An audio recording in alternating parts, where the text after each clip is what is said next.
Like many people, I like to watch science fiction TV shows and movies. For those who are interested in free stuff, there are quite a few videos on YouTube freely available, and I have collected many of those in a few different playlists on my channel. Check them out at your own leisure. For those lists, I've divided them into eras. Everything before 1950, then the 1950s, the 1960s, the 1970s, the 1980s, and I think I might have some more current ones. In this video, I would like to break them down into 5 categories or eras and analyze and compare the movies within each era. So the first one is the age of electricity. Basically everything before 1945, which was famously known for the bombing of Hiroshima and Nagasaki and the ending of the Second World War.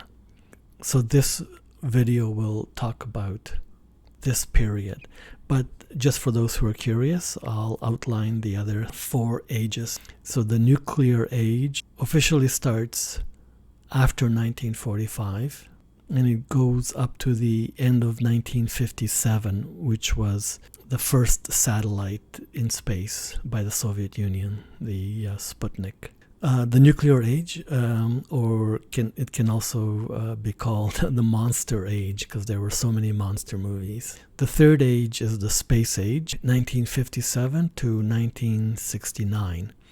So this is where the space race between the East and the West and the landing on the moon on 1969 was a very exciting time. Here's what Robert Heinlein, the science fiction author, said about the landing on the moon in 1969. This is the greatest event in all the history of the human race up to this time. Today is New Year's Day of the year 1. If we don't change the calendar, historians will do so. Space Age Part 2 is everything post the landing of the moon, so 1970 till about 1981. This is the time when movies featured aliens and UFOs, and there was alien contact and space operas and space wars, etc. And the 5th category is the computer age, 1982 to the present. This is where we have movies using better graphics and eventually like CGI graphics. The movie Tron comes out in 1982. If I ever get around to doing this category, I might break it down into classical computers versus quantum computers, which are not a reality yet, but who knows, they might be in the near future. And then I'm sure there'll be movies and novels reflecting this situation. So for this review, I will only use movies and a few TV shows which are public domain or freely available on YouTube. Now, first thing that I want to mention is definitions. Just the concept of science fiction. It hasn't existed forever. According to Wikipedia, in 1926, journalist and magazine proprietor Hugo Gernsback launched a pulp magazine called Amazing Stories. It featured reprints of tales by Jules Verne, H.G. Wells, Edgar Allan Poe, and many others. The magazine called its fiction scientifiction. Gernsback later coined science fiction in his magazine Science Wonder Stories in 1929. So I'm just going to use what I call more pure science fiction. I know that there are several subgenres of science fiction, but I'm not going to use those. So things like monster movies, horror movies, post-apocalyptic, dystopian, superhero, fantasy, etc. For this review, I will mainly focus on movies with space travel, robots, and futuristic societies. To keep it interesting, I will also go outside of the usual Hollywood bounds. I will look at movies from around the world. So here we are. So the first age of electricity, or pre-Hiroshima Nagasaki, 1902 to 1945. Electricity had been known for a number of years electricity would remain little more than an intellectual curiosity for millennia until 1600, when the English scientist William Gilbert wrote The Magnet. Broadly speaking, electrification was the build-out of the electricity generation and electric power distribution systems that occurred in Britain, the United States, and other now developed countries from the mid-1880s until around 1950, and is still in progress. So, for example, in adventure stories like 20,000 Leagues Under the Sea, the whole secret to that was that the submarine was electrified. And of course, the secret to animating life, as in Frankenstein, was electricity. I know many people consider Mary Shelley's novel Frankenstein is one of the earliest examples of science fiction, but I'm not going to use Frankenstein for this review, mainly because it is a monster movie. And also, according to Wikipedia, Frankenstein was the result of a competition to see who could write the best horror story. So it wasn't meant to be science fiction. Like, the only science fiction thing about it is the use of electricity to animate a dead body and make it come alive. Everything else is a classic gothic horror story.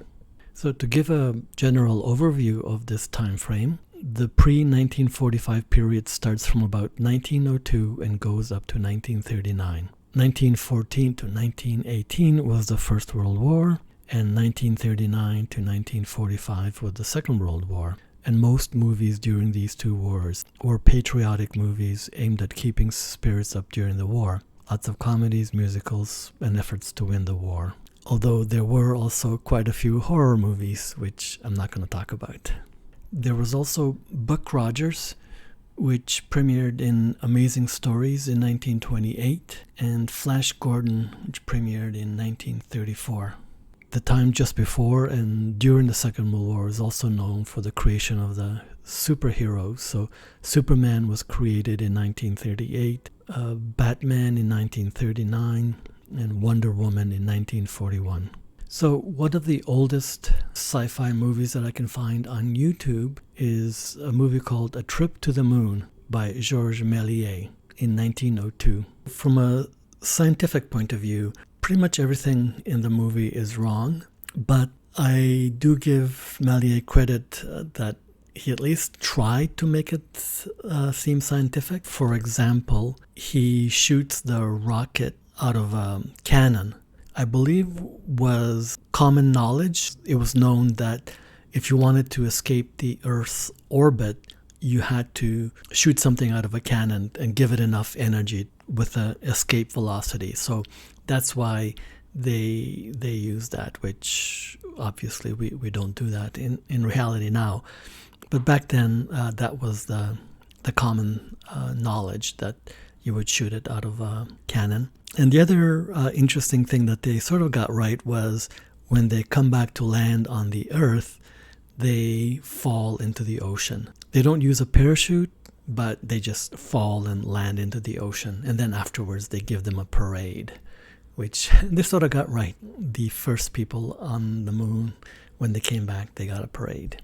But everything else, landing on the moon and being able to breathe, even though there's no atmosphere on the moon, they could breathe without wearing masks. And they also find life in which they interact with on the moon. And then they have a fight. I guess it's typical for a movie. You have to have some sort of a conflict. So there's a fight with the moon aliens, and then they escape and return back to Earth. And of course, what would a movie be if they didn't have a bunch of dancing girls in the movie? Like, I'm not sure what the purpose is other than for titillation. Georges Méliès made a lot of movies in the early part of the 1900s, but he also made a couple of more science fiction films, Journey Through the Impossible and 20,000 Leagues Under the Sea. I have links to all three of these movies on my playlist if you want to check them out. I just wanted to give Georges Méliès his due for being the first director to make a science fiction film. It's It's not the greatest. There's lots of scientific mistakes with it, but you got to start somewhere, and he was the first. For the rest of this video, I'm not going to do an analysis of each single film, but what I'll do is I'll put them into categories and compare them and do an analysis that way. I've divided them into 3 categories: space travel, robots, and future societies. So I have more than 40 videos in the playlist. Again, you're welcome to check it out at your own leisure, but there's only about 10 movies that are like over 1 hour long, and I would classify as true science fiction movies. So here's a spreadsheet with all the movies in the 3 categories. As you can see, there are 7 films in the space travel category, 2 dealing mainly with robots, and 5 films and 1 radio play dealing with futuristic societies. There's also a good variety of countries where the films were made. The United States, the USSR, and Germany each have 3 films. France and the UK have 2 films each. Denmark 1 and Italy 1. And of the space travel films, 5 of them involve going to the moon, 3 go to Mars, and 1, believe it or not, goes to the sun. And I should say, I also have a special category for War of the Worlds. It was made into a movie in the 50s, so it was a book in the late 30s, and Orson Welles made a famous radio play of it. So I think it bears special mention. It's available on YouTube as a radio play, which I encourage people to check it out. But it belongs, like I said, in its own category of aliens. So now I'd just like to focus on a few of the movies that stand out. I should also mention that there will be spoiler alerts in my review here. I think the first true sci-fi film is Himmelskibet, or translated as A Trip to Mars. It came out in 1918. So this is a movie that was made just shortly after the end of the First World War. It is clearly a film which advocates for pacifism and vegetarianism and love thy neighbor kind of philosophy. It's quite an interesting film. It is freely available on YouTube. I recommend everybody to check it out.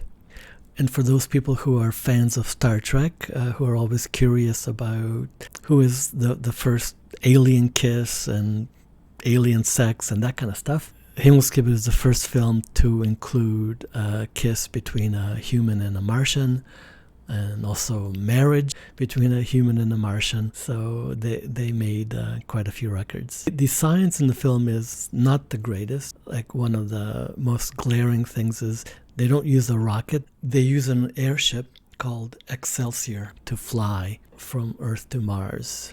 On the whole, I think it's a very good, optimistic view of future and contact with aliens.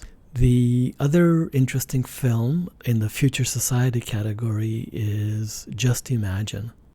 It stars Maureen O'Sullivan. You might remember she played Jane in many of the Tarzan movies. It's the first sci-fi talkie produced in the US, and it came out in 1930. It begins by showing life 50 years earlier, and then it tries to imagine what life would be like 50 years later in 1980. It has the usual tropes about people not having names. They have numbers, and everybody has their own personal flying device. Instead of a car, they have an airplane. But there's some other things where they got right. They have telephones with screens, and I'm pretty sure that they look like flat screen television, not the cathode ray tube televisions, but, modern looking large screens. So that's good. They also got right the modern problem of security over the internet. There's a scene in the movie where a man calls a woman over the TV telephone, and her telephone is in her bedroom and she's in the process of changing her clothes, and ta-da! So they got that right. The other interesting issue is they try to make social commentary, and one of them is around the issue of feminism. I know that for a long time in modern day advanced capitalism, feminism has a long history of advocating for women's rights, but there's also has been a lot of pushback against women. But this pushback isn't a modern thing. It goes back to a movie like this, Just Imagine, that was made in 1930, and it tries to imagine feminism in 1980. It's some official. How I hate these modern women. Let her in.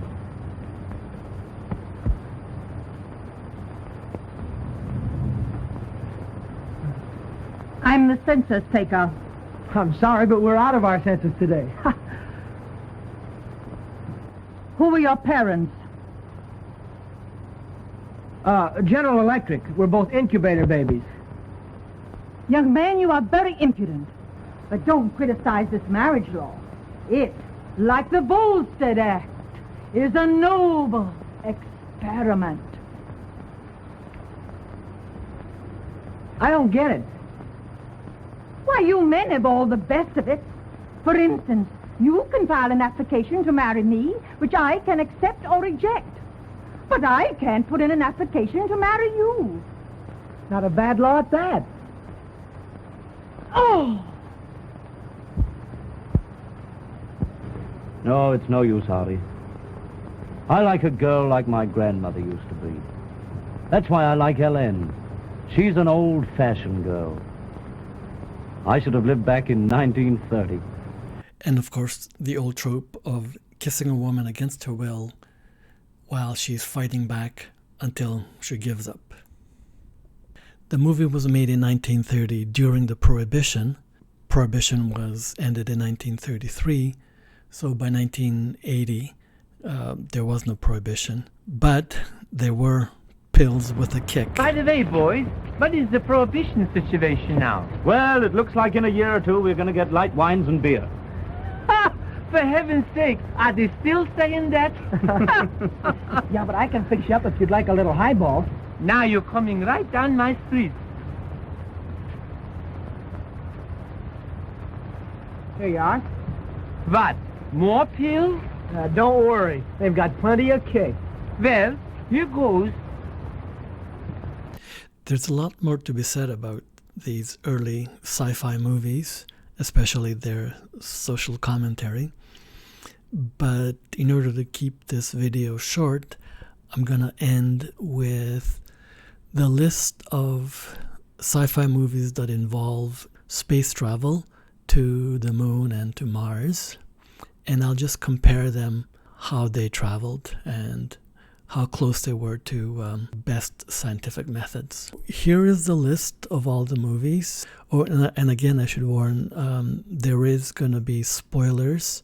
So there are 9 movies that involve travel. Some of them take place in the present, and some of them are futuristic. No one predicted the correct date for the landing on the moon, which was July 1969. Let me go over the list. So the first column in the spreadsheet is the mode of how the rocket takes off. So there were 2 films, A Trip to the Moon and Things to Come, which used space gun to shoot a rocket to the moon. A Trip to Mars, or Himmelskibet, used an airship with wings, of all things. I guess Aelita, the Queen of Mars, was the closest to just a plain old-fashioned rocket. Woman in the Moon, for some reason, used a rocket, but they placed it in a water tank. And then the other movies, Just Imagine, Cosmic Voyage, and Incident in Space, all used a rocket, but they used a ramp, and the rocket would fly along the ramp and then go off into space. The next column is the crew, the makeup of the crew for these ships.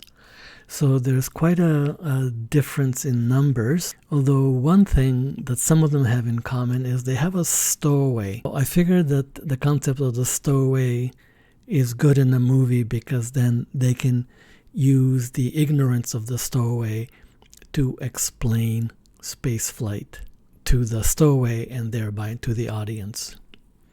Aelita, Queen of Mars, had a crew of 3 plus 1 stowaway. Woman in the Moon, a crew of 5 plus 1 stowaway. Just Imagine, 2 plus 1 stowaway. Cosmic Voyage, 2 plus 1 stowaway. Things to Come is interesting. It's only in the very last few minutes of the movie that we actually see the space gun and the spaceship, the rocket, and there's only 2 people as the crew. Although they're very poorly dressed, it seems like they're wearing togas and nothing else. The next issue is the whole issue of low gravity. For the first few films, you can see gravity is not an issue, so they don't deal with it. There just is gravity on Earth, in the rocket, on the moon, on Mars, whatever. It's not an issue. So the first film from 1929, Woman in the Moon, deals with the issue, tries to deal with it in a scientific way. And the first thing you notice is they've placed strap in the ceiling and on the floor.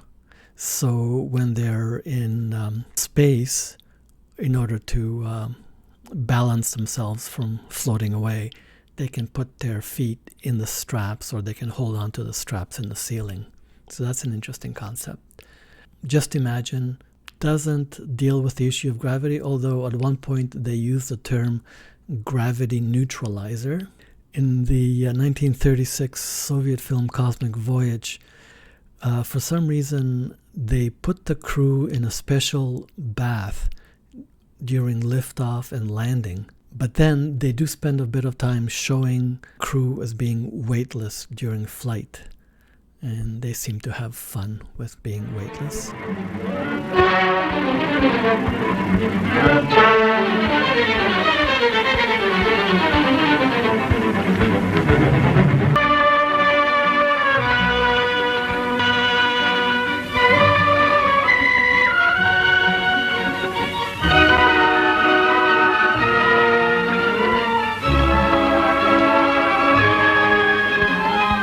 Things to Come doesn't deal with it because the film ends just before the takeoff. And Incident in Space, we never see the inside of the rocket.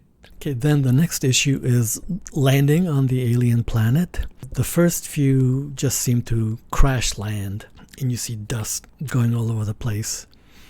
But the astronauts, the crew, they survive. With the film Himmelskibet, they tend to have problems on their way to Mars, but they're helped out with some sort of an energy beam that the Martians use to bring the airship in a soft landing. Woman in the Moon, Just Imagine, Cosmic Voyage, they all have a controlled landing where the rocket turns around and it uses its boosters to have a soft landing.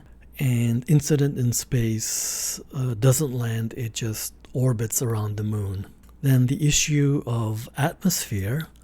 Now, most of them just assume that the moon or Mars, that they have an atmosphere that's habitable for humans. So only Cosmic Voyage knows that the moon doesn't have an atmosphere, and the astronauts use suits with oxygen masks.